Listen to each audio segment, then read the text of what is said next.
Welcome back to Behind the Box. Today, we're going to do something a little special, and it's a thank you video. Just before the new year, we actually passed over a couple of milestones. So we hit 300 subscribers and 10,000 views, which is mind-blowing to us. We never thought we'd see those sort of numbers. They might not be huge to most people, but it really means a lot to us. Yeah. A lot of people have been asking us what our 10 favourite games are, and for the last couple of months, I've kind of been dropping, we'll do it when we hit a milestone of, say, 300 or whatever amount of views, and we're here, so we figured we would do that for you now. Now, we have top 10 lists for both of us. I thought there might have been overlap. There actually isn't any overlap, so it is my 10 favourite games and Lindsay's 10 favourite games. It's 20 different games, so buckle up, because it's gonna be a long... This is probably about the longest video we might ever do, so yeah, we might as well just jump right in. Okay. Ladies first, number 10. So, number 10, I have Monikers, which is a party game where it's kind of combining the ideas of taboo and charades.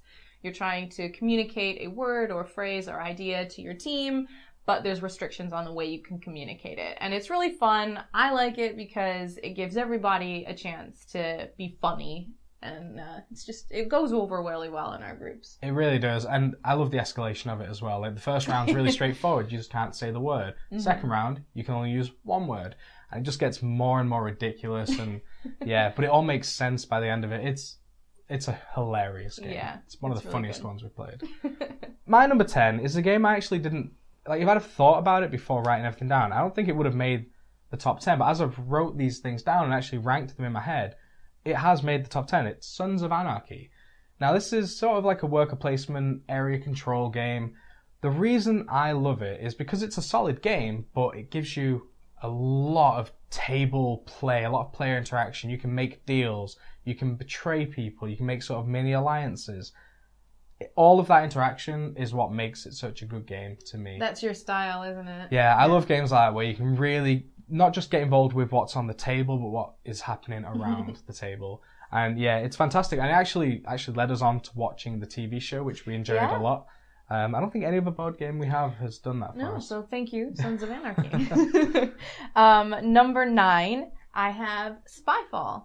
Now, this is a hidden role game with a little bit of deduction in there, where somebody's going to be a spy, and the others are trying to figure out who that is. Meanwhile, the spy is trying to figure out where their location is, and there's a series of questions that happen to help both sides out. I really like it because I think it's fun if you're not the spy. It's just fun to try and figure it all out. And if you are the spy, I think it's so tense. Yeah. Like, you are actually afraid. I think if you were ever nervous for an interview, playing a session of Spyfall beforehand is really going to prepare you, because put you on the spot. It'll be all those moments of, okay, just keep it cool. They've asked you a question. Just give the best answer you can figure out. Yeah, it's fantastic. Again, similar to Monikers, it gives everyone a chance to also sort of be funny when they answer questions in weird ways or ask silly questions. Mm-hmm. And it's the scariest version of this type of game where you are a person against other people in secret, because you don't know anything. You're just completely blind for a whole round. But yeah, I love it. It's fantastic. My number 9 is probably my favourite real-time game, and that's Project Elite. So if you've ever played any of the sort of horde mode or like enemy wave attack mode games like Gears of War or Orcs Must Die or whatever, you'll know this type of game. It's a real-time game. You're working together. You're just trying to achieve an objective in a certain amount of time. But it's so tense and it's so fast-paced. It, to me, is the closest representation of that type of video game in a board game. And they've gotten as close as you can. And it's a shame that everything that happened with this game happened, where it just like got a bit screwed over with some Kickstarter. I'm not entirely clear on the details of it, but yeah, it critically got praised and then just hasn't really done that well. Yeah. And it's a shame. They could have done a lot more, I think, with it. I'm glad we have a copy, though. It is a great game. Number 8, I have Robinson Crusoe. So this is a cooperative survival game where you're just trying to... Well, it's based on Robinson Crusoe. You're on this island and you're trying to just make it. Yeah. There's different scenarios that you can play through, but it's really fun. It's super hard, really difficult.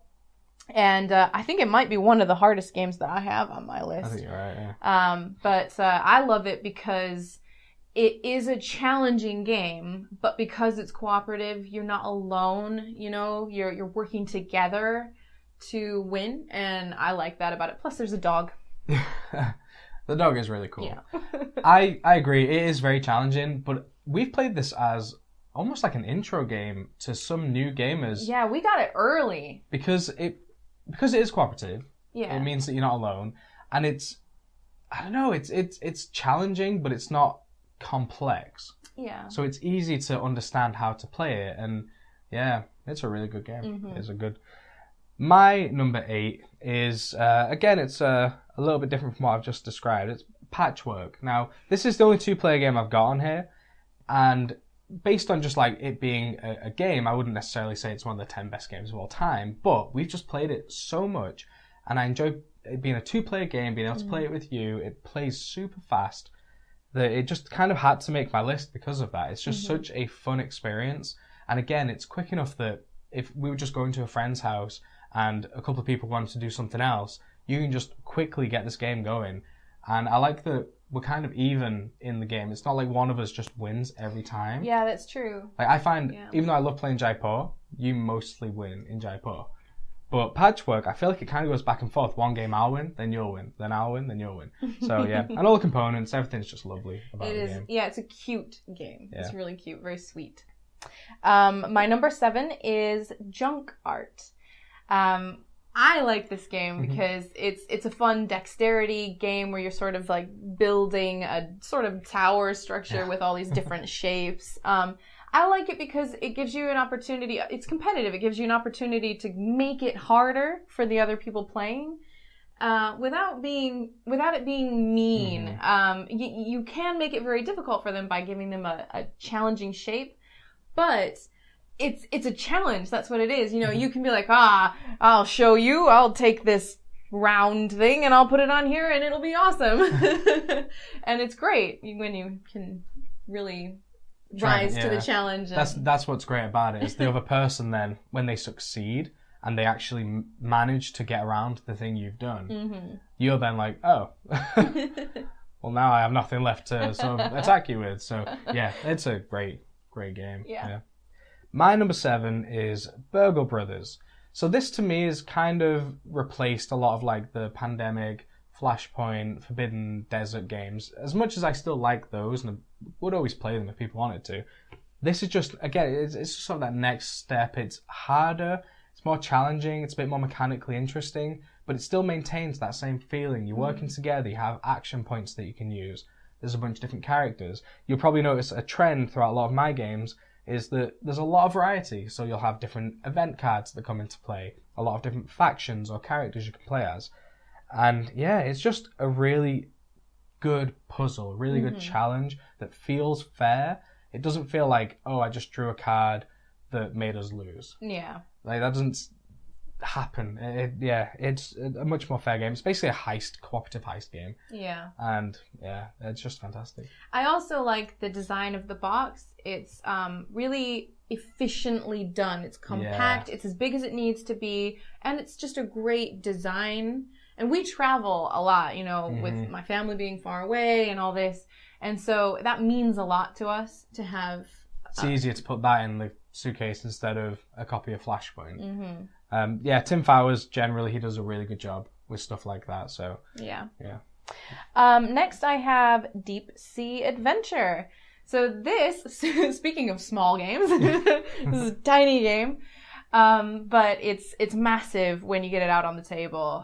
It's really fun, competitive. It's a deep sea diving game where you're trying to collect treasure, but you have this shared resource of oxygen, which makes it very interesting because you can make it challenging for other people, but it's also going to make it very hard for you to get back with your treasure to the ship when your oxygen's running low. It's really exciting. It always gets played multiple times whenever we bring it out, and I love it because you can get a game out of it in like 30 minutes. But if you want to play again, you can, and it's fun. It's really fun. I love it. Yeah, we've talked about this game in other videos, and that's kind of always been the point we've made, is this is that game for us where people go, we're playing this again. Yeah. Well, I've lost. I want to try a new strategy. Playing it again. And you'll play it like 3 or 4 times in one session.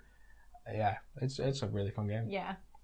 What was that one, number 6? My number 6 is Avalon. Now, we've not actually played Avalon in maybe a year. In a while, I haven't really played it in 2017. I played it a lot. It's probably my most played game of all time. I played it probably into the triple digits through university mainly. Yeah. Yeah, to me it's still the hidden role game. As much as I would like rather play certain other hidden role games these days that just offer a little bit more and less arguing, it still holds such a special place. I've got some of my favourite memories in gaming while playing Avalon, and it's something I would always be up for playing, even today, even if we don't play it as much as we used to. Yeah, it is a wonderful game. It really is. Next, I have Sherlock Holmes Consulting Detective. This game is beautiful. I adore the design of it. It's a favorite game for me to play 2-player. Yeah. I think it works really great with 2. You're trying to solve these mysteries and you really do feel like Sherlock Holmes. You're reading the newspaper, you're looking people up in the directory, you're visiting people's homes, you're going to the scene of the crime, you're looking at a map of London. It's really immersive, and I think for me that's what I cherish the most about it. Yeah, I definitely agree. It's just such a fantastic experience. Every single case is unique. And so you really do have these amazing moments of, Eureka, I figured it out. I've learned all this stuff. Yeah, it's fantastic. My number 5 is Not Alone. Now, Not Alone is a game that's asymmetrical, where one person is an alien that's very powerful. Everyone else are just these like spacemen that have landed on the alien's planet. He's trying to kill them, they're trying to escape. This is such a cool game. Mm-hmm. This, to me, is like Mind Game, the game. Yeah. Trying to read what the other people are doing, what they're thinking, where they're going to go. Because the alien because I always wind up having to play as the alien, which I love doing anyway. But they kind of know everything. So any communication, it has to be open. You can't secretly explain what you're going to do. Mm-hmm. So the alien knows everything, and it's just about whether or not are they telling the truth. But if they're lying to me, they're also lying to their teammates.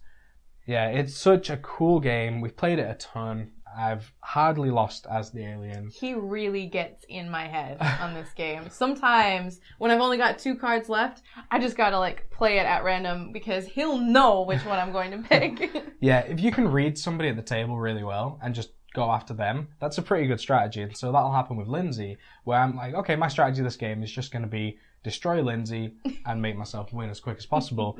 And so oftentimes she'll find herself going, right, I'm just going to have to shuffle my last remaining choices of options, and just, I won't even know then. So he won't know because he can't read it on my face. It's not a very good strategy. I wouldn't recommend it, but it's what you got to do when somebody's reading your mind. Yeah, it's not something you want to do every time because everyone else just kind of gets to do what they want then. Yeah. So. Let's see, number 4. Oh, this is my newest game, When I Dream. So this is a party game where there's a dreamer who has a blindfold on, and they're trying to guess a word that's out there. And then the other folks have various roles, and they're giving out clue words. And from there, the dreamer's got to kind of figure out which are the valuable clue words that are guiding them to their word. It's really fun. It's one of these games where every single player type, so every role, every single role is fun. You're never feeling bored. You're always in the game, and it's a riot. It's really fun. Yeah, it's really cool. I mean, it's on your list, probably our least played, but it's already so high up. It's left a great impression. It's just so good. Mm-hmm. Yeah, it's a really cool idea. And we talked about it again in another video, games to play over Christmas, because it's so beautiful, and it really does leave that impression on people that if you play it with non-gamers, they're going to go, this is what board games are now? Yeah. So, yeah, I love it. My number 4 is actually also my newest game on here, which is Gloom Haven. So we did a full review of this, sort of a first impression. So if you do want to hear more thoughts, check that out. But essentially, it's the craziest, most impressive game I think I've ever played.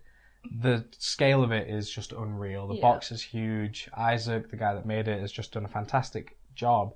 And even though I don't feel like we really raved about it too much in the first impressions, we said it's good. We're looking forward to playing more of it. It has just become number 1 on Board Game Geek.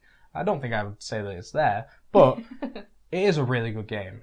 And it offers a lot of what I want from a game like this. Yeah. It kind of, he just got it right, like in a lot of ways. So yeah, like I say, if you want to hear more of our thoughts on it, check out the video where we go into more detail. But that's my number 4, and I cannot wait to keep going with this game.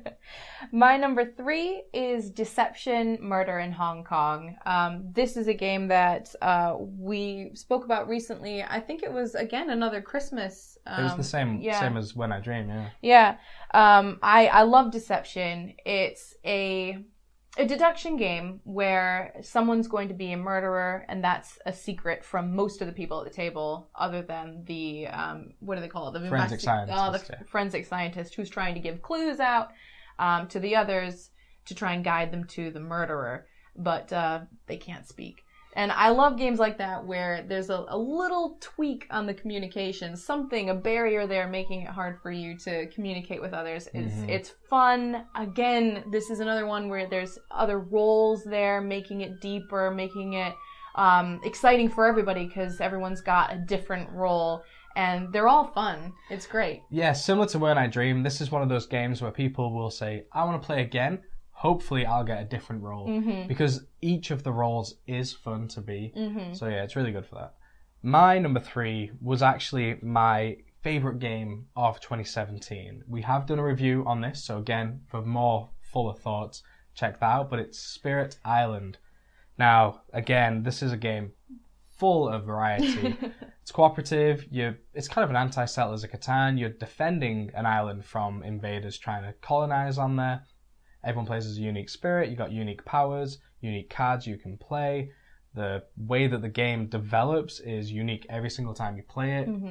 It's just an incredible experience. And this is probably my favorite cooperative game where everyone's got that style of play. It's kind of like my Robinson Crusoe is your Spirit Island. Like, it's really challenging, but you're not alone. You're working together. Yeah, it's this is a lot heavier, I think. Like, Robinson Crusoe, you can play with new people. I find that has always worked out okay for us. Spirit Island's probably not a newbie-friendly game. You probably want to intro them to something like Robinson Crusoe or Pandemic. Before you work up to Spirit Island. Yeah, but it's still it's such a good game. It's such a great experience. It is excellent. Yeah. Okay, on to number 2. I have, Codenames Duet, but I also sort of snuck Codenames in there too. But Codenames for if you've got more than 2 people, but Codenames Duet.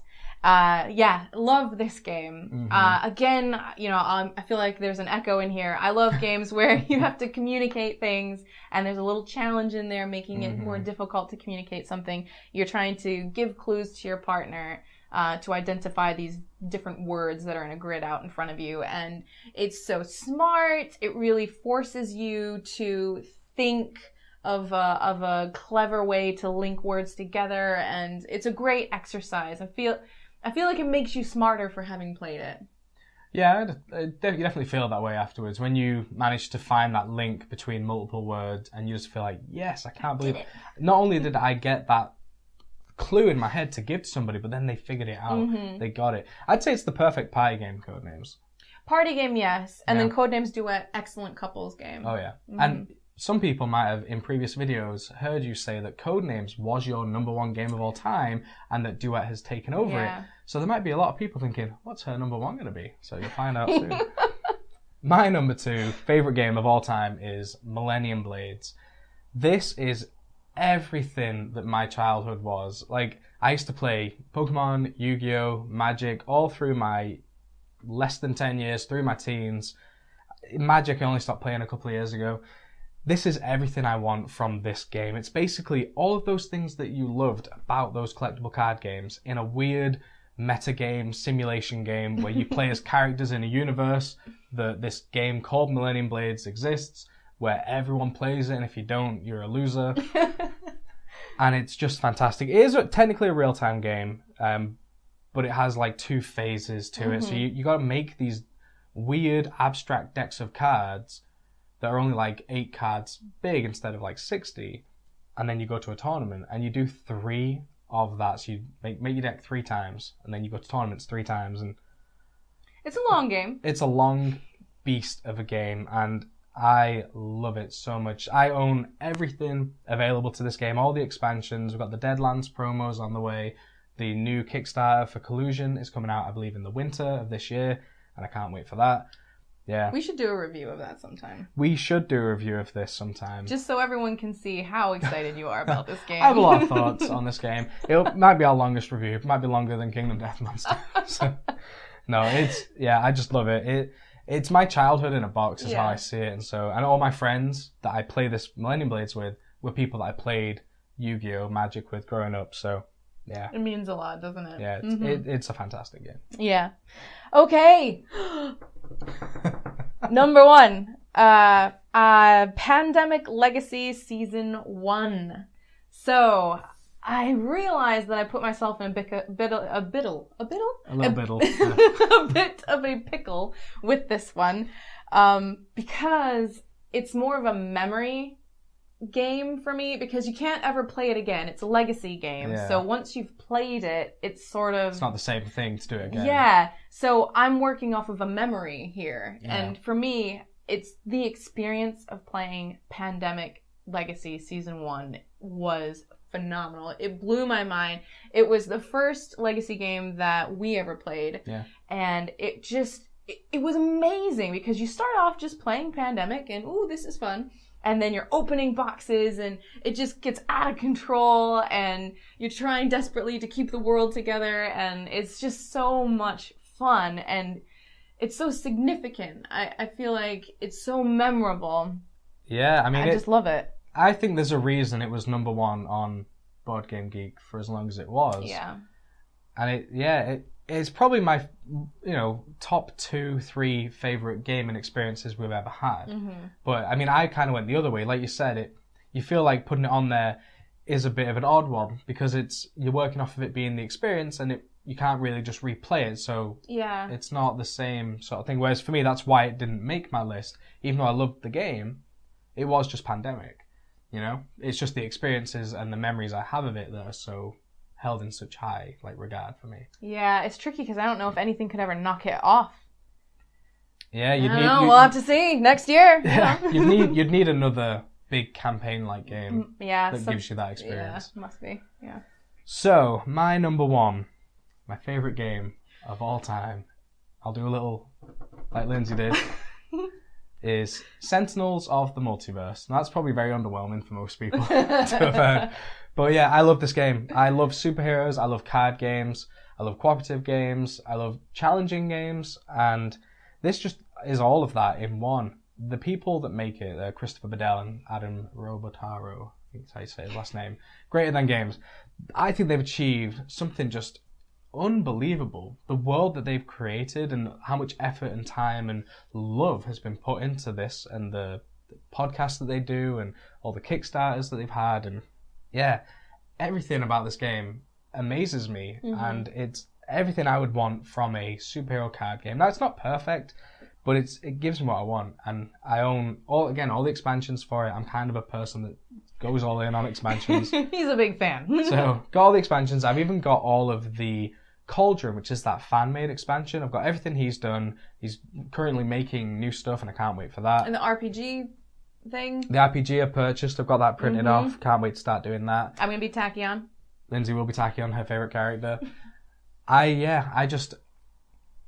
can't believe this game exists, is almost the way I feel about it. It feels like a whole world, doesn't it? It really is, yeah. It's a whole world, and everything ties together perfectly. All the characters work together perfectly. All the cards, the card art, the flavor text, the enemies, the little story booklets that come with the games.